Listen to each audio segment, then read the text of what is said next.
दोस्तों इस मूवी का नाम है एशेस इन द स्नो और ये मूवी 1941 के वर्ल्ड वॉर 2 के टाइम लिथुआनियन नाम की जगह के बारे में है। रशिया और सोवियत यूनियन को धोखेबाज ठहराने के बाद में बाल्टिक रीजन में सोवियत यूनियन ऑक्यूपेशन लागू कर दिया गया था, जब सोवियत संघ ने आधे से ज्यादा पूर्वी यूरोप पर जबरदस्ती कब्जा कर लिया था। लिथुआनिया भी उसी में से एक शहर था। फिर ये मूवी लेना और उसके फ्रेंड्स पर आ जाती है जो कि समंदर के किनारे खेल रहे थे। और फिर अगले दिन लेना अपने ड्राइंग स्कूल लेकर के गई और फिर उसी टाइम रेड आर्मी ने स्कूल के बाहर कब्जा करना शुरू कर दिया था। लेना फिर घर आकर और ड्राइंग करने लग गई, जहाँ पर उसके डैड कोस्टास घर आते हैं। लेना के घर में उसके डैड कोस्टास, मॉम एलिना और छोटा भाई जोनस था। लेना के पिता कोस्टास लेना के लिए एक नई ड्राइंग किट लेकर आए थे ताकि लेना एक समर आर्ट प्रोग्राम में जाने की तैयारियां कर सके।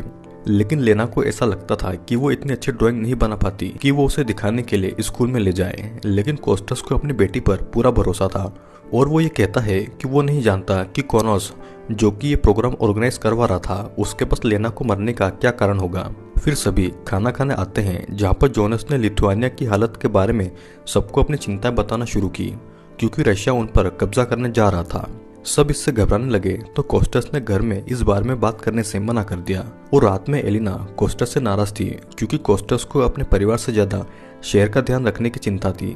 वो ये भी कहता है कि लेना को कोनोस में जाने की झूठी उम्मीदें नहीं देना चाहिए क्योंकि लेना ड्राइंग के पीछे कुछ ज्यादा ही पागल है और उसे उस स्कूल में जाना है जो कि ज्यादा दिनों तक टिक नहीं पाएगा। फिर कोस्टस कहता है कि वो अपनी बेटी लेना को बढ़ावा देना बंद नहीं कर सकता और ना ही दूसरों की मदद करना, जिसके बाद में वो अपने घर से चला जाता है।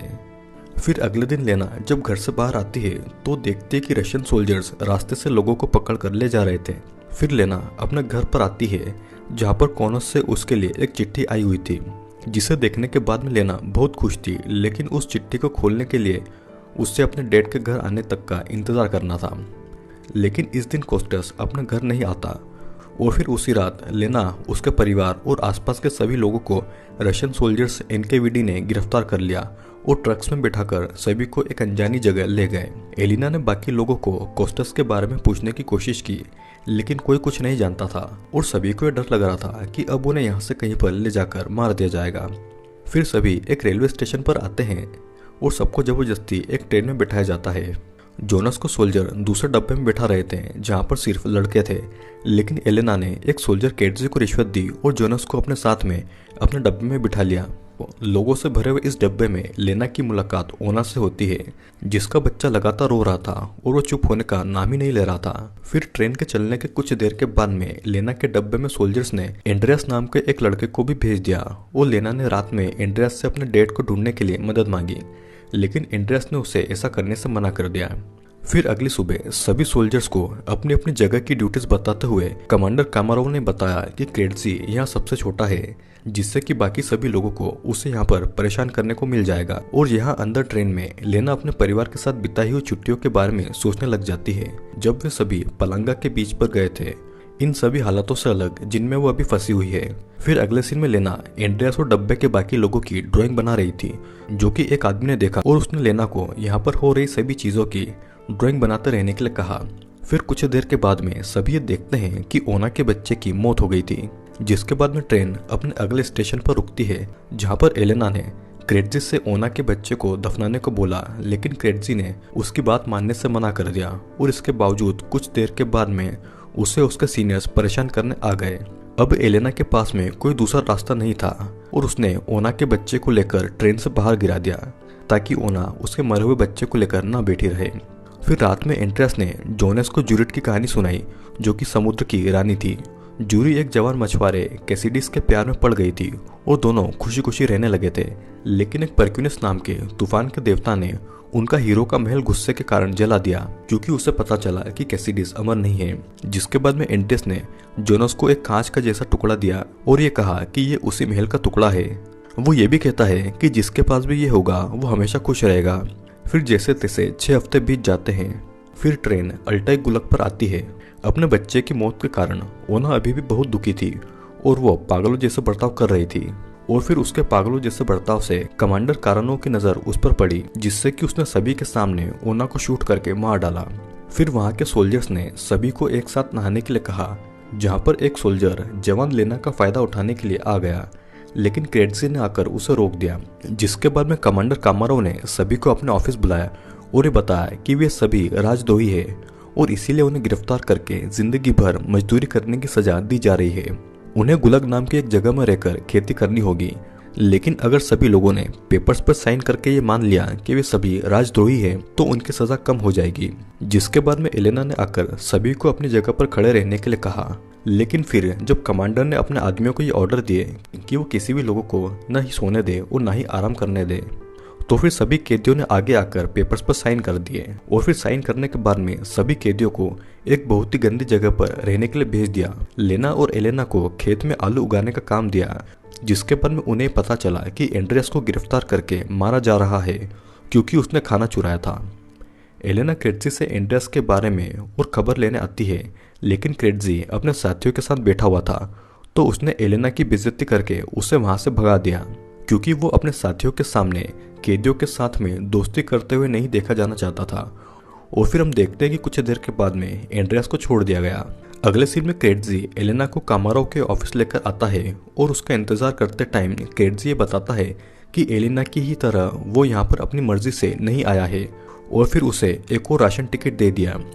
जिसके बाद में उनकी मुलाकात कमांडर से हुई, जहाँ पर उन्होंने एलेना को उनके साथ ऑफिस में ट्रांसलेटर का काम करने को कहा, लेकिन एलेना ने ऐसा करने से मना कर दिया, जिससे कि कमांडर को गुस्सा आ गया क्योंकि एलेना उसके साथ में रहने के बजाय खेतों में काम करना ज्यादा पसंद करेगी। यहाँ पर खेत में लेना ने एक औरत को आलू चुराते हुए देखा और उसे लगा कि वो औरत उसकी मदद कर सकती है। वो उस औरत के पास में आई और उसे एक नक्शा कोस्टस को यानी कि अपने पति को भेजने को कहा, लेकिन उस औरत ने गुस्से से मना करते हुए लेना की शिकायत सोल्जर से करने की धमकी दी। फिर लेना वापस अपना काम करने आ गई, जहाँ पर उसे अपने एक दोस्त के साथ बिताए हुए दिन याद आने लगे, जो कि बिल्कुल उसके डैड की ही तरह दूसरों की मदद करता था। फिर उस रात को एंड्रिया लेना के लिए चुपके से खाना और ड्राइंग का सामान लेकर उससे मिलने आया और दोनों ने पूरी रात एक साथ ही बिताई, जहाँ पर लेना ने उसे अपनी ड्राइंग्स और कोनास से आई हुई उसकी चिट्ठी दिखाई, जिसे देखकर एंड्रियास ये कहता है कि उसे पूरा भरोसा है कि कोनास ने उसे एक्सेप्ट कर लिया होगा। और फिर एंड्रियास लेना को किस करने की कोशिश करता है, लेकिन वो ऐसा नहीं कर पाता। जिसके बाद में दोनों ने ऐसे ही मिलते रहने का फैसला किया और वो अपनी अपनी जगह वापस आ गए। फिर कुछ टाइम के बाद एलेना को लेना और एंड्रियास की एक ड्राइंग मिली। उसने लेना को ये बताया कि ये ड्राइंग उसे उस दिन की याद दिलाते हैं जब वो पहली बार कोस्टस से मिली थी और उसे यकीन है कि कोस्टस उन्हें अभी भी ढूंढ रहा होगा। फिर अगली सुबह रशिया के एनकेवीडी सोल्जर्स उस दिन की खेती का हिसाब देख रहे थे और उन्हें पता चला कि ये रोज से कम है। एलिना ये बताती है कि सर्दियां आ रही हैं इसलिए फसल कम होगी, पर कमांडर को उस पर भरोसा नहीं था और फिर उसने एक एक करके सबकी तलाशी ली और फिर उसे उस औरत के पास से आलू मिले जिसे लेना ने चोरी करते हुए देख लिया था। और पकड़े जाते ही उस औरत ने कमांडर से लेना की शिकायत करना शुरू कर दी और झूठ बोलने लगी, पर उसकी बातों को कमांडर ने अनसुना कर दिया और कैटसी से बस उस औरत को मार देने के लिए कहा, जिसके बाद बाकी सभी को उस दिन का खाना देने से मना कर दिया गया। फिर देखते ही देखते समय बीतता जाता है और 1942 की ठंड आ जाती है। हम देखते हैं कि कमांडर ने लेना को अपने ऑफिस उसकी एक अच्छी सी ड्राइंग बनाने के लिए बुलाया, लेकिन लेना का अपनी भावना पर बिल्कुल भी काबू नहीं था और इसीलिए उसने उसकी एक अच्छी पेंटिंग बनाने के बजाय उसने कमांडर का असली रूप अपनी ड्राइंग में बना दिया, जो कि एक राक्षस जैसा दिखाई देता है। जिसे देखने के बाद कमांडर ने गुस्सा होकर लेना के घर की तलाशी ली और उसने लेना के सामने ही उसकी सारी ड्राइंग्स जला दी।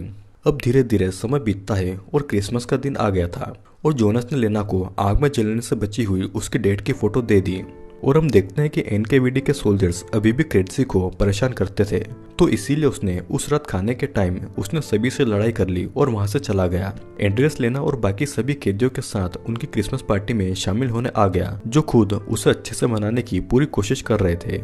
और खाने के बाद लेना ने आखिरकार एंड्रियास को पहली बार किस किया। फिर क्रेटजी एलेना से मिलने आया, जो कि कमरे में अकेली थी, और उसने एलेना को बताया कि उसके पति कोस्टस को उन सभी की गिरफ्तारी के कुछ ही दिनों के बाद में रशियन सोल्जर्स ने मार दिया।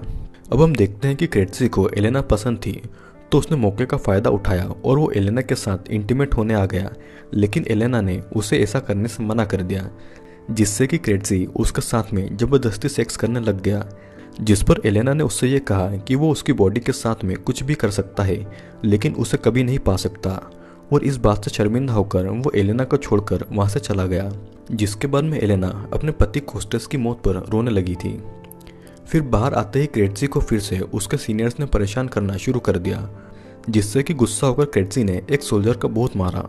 और फिर कुछ देर के बाद में कमांडर कमाराव ने क्रेटजी को बुलाया और बताया कि उसे प्रमोट करके कमांडर बना दिया गया है और उसे गुल्लक के कुछ लोगों को लेकर अपना खुद का इलाका बनाना पड़ेगा। क्रेटजी के हिस्से में लेना और उसका परिवार भी शामिल था, जिन्हें मिलकर एक ऐसी बर्फीली जगह भेज दिया गया जहाँ पर कोई नहीं जाता। फिर उसे और सभी कैदियों को तुरंत शिप में भरकर उस आइलैंड पर भेज दिया गया। फिर सभी ने वहां पर पहुंचकर यह देखा कि ये जगह उनकी पुरानी जगह से बहुत ज़्यादा मुश्किल है और बहुत ही ज़्यादा खराब है। एक कैदी ने लेना और उसके परिवार को अपने साथ उसी शिप में छुपकर भाग चलने के लिए पूछा, क्योंकि यहाँ पर रहने पर सर्दियों से पहले ही उनकी मौत हो जाएगी। लेकिन लेना ने उसे साफ मना कर दिया और फिर कुछ देर के बाद में वो कैदी जल्दी ही पकड़ी गई, जिसे कमांडर क्रेटजी ने तुरंत मार देने के ऑर्डर दे दिए। फिर जैसे तैसे समय और बीतता गया और 1943 की सर्दियाँ आ गई थी और उस आइलैंड पर रहने वाला हर इंसान किसी न किसी बीमारी का शिकार होने लग गया था। एलिना उनमें से थी जो कि बहुत ही ज़्यादा बीमार थी और वो मरीजों के कमरे में थी, जहाँ पर क्रेटजी ने उसे ढूंढ लिया। एलिना ने उससे कहा कि जब वो मर जाएगी तो क्रेटजी उसके बच्चों को ज़्यादा परेशान न करे। और लेना ने क्रेटजी को एलिना से बात करते हुए देख लिया और वहाँ से भगा दिया। फिर एलिना ने अपनी बेटी लेना को उसके डैड के मरने के बारे में सच्चाई बता दी कि कोस्टेस कुछ डॉक्यूमेंट्स को चुराते हुए पकड़ गए थे, जिससे कि वो उनकी और उनके जैसे कई लोगों की सोवियत ऑक्यूपेशन से पहले लिथुआनिया से बाहर निकल जाने में मदद करने वाला था। उसने लेना से एक वादा लिया कि वो जोनस को ये बात सही टाइम आने पर बताएगी और ये कहा कि अब उसे खुद पर भरोसा रखना पड़ेगा, क्योंकि वो भी अपने पिता की ही तरह एक बहादुर लड़की है।